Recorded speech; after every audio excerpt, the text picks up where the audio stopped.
Most defensive pistol stops are psychological stops. All right? Your name, sir?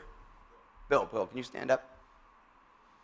All right, so let's say Bill is a bad guy. Bill reaches into his knife pocket and pulls out a finger knife.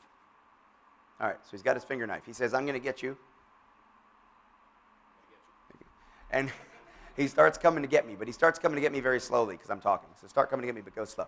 As he's coming to get me, I get very scared. I go, ah. I reach down, I grab my gun. It's not a real gun. I point it at him, and I panic, and I shoot the ground.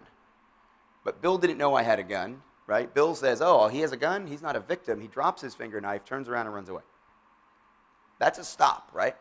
That's going to get written down as a successful defense. Don't sit down yet. I'm not done with you. That's going to get written down as a successful defensive use of a firearm, right? But that was a psychological stop. I changed his mind. Let's say he pulls out his knife, comes up towards me. You can come a little faster this time. I'm kind of ready for you. And I draw my gun out, and I drive out right into his chest. Bang, bang, bang, bang, bang. Keep coming, keep coming. He doesn't care. And he stabs me. Let's pretend he was taller, and he stabbed me right in the throat. Right? There you go. All right. So I thought you would come up the stairs, but that's okay. So, all right. What happened there? I hit my target. I got it in the right position. I put 5, 6, 7 rounds in his chest, but it didn't have the physiological effect I needed, right? And he stabbed me, and now I bleed out. Maybe he bleeds out later, but I'm not interested in later. I want to stop the threat, right? All right, you can go pick out a book out there later for being my demo guy. Thank you. All right, so what's the lesson from that? Sometimes we're going to hit our target. We're not going to get the desired result. Sometimes we're going to not hit our target. We're going to get the desired result. In the real fight, luck counts, right? But you can't count on luck, right? We're going to have to count on using the gun as efficiently as we can. Because the other example of the psychological stop is that Bill gets shot twice in the chest and runs away and bleeds out an hour later.